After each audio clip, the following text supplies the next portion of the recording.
ଚିହ୍ନିବା ମନ ଚିହ୍ନିବାଟା ଭାରି କଷ୍ଟ। କଣ କହିବାକୁ ଚାହୁଁଛନ୍ତି ଇନ୍ସପେକ୍ଟର? ସେଇ ମେଘ ବର୍ଷା ଆଉ ସେଇ କାଳ ରାତି ଆଉ ସେ କାଳ ଥିବା ନିସ୍ତବ୍ଧ ଚିତ୍କାର। ହେଲେ ସେଇ କେସ୍ ପାଇଁ ମୁଁ ତ 10 ଲକ୍ଷ ଟଙ୍କା ଦେଇଛି।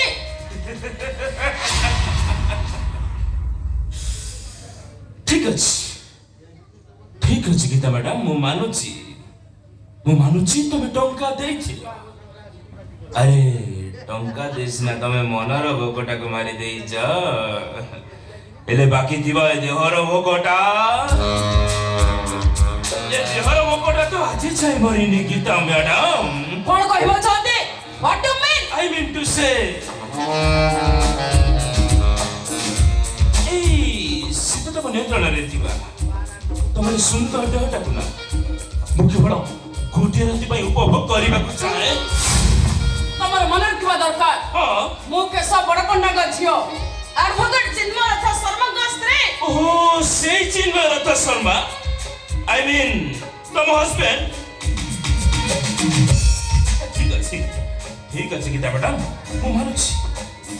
ହେଲେ ମୁଁ ତ ତମକୁ ମନା କରିବି, ହେଲେ ସେ ଗୋଟେ ରାତି ପାଇଁ ନା ତମେ ମୋର ନିହାତି ଦରକାର। ନହେଲେ ସେଇ ବୁଢ଼ୀ ଅସୁର ପେଡ଼ି କରିବାକୁ ମତେ ଗୋଟାଏ ମିନିଟ୍ ବି ଲାଗିବନି।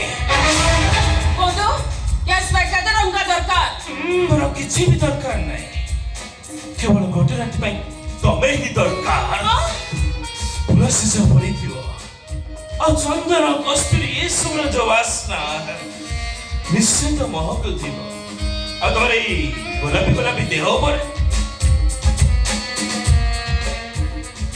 ଲାଗିଥିବ ମଜସ୍ର ଚୁମାର ଦେଖମ।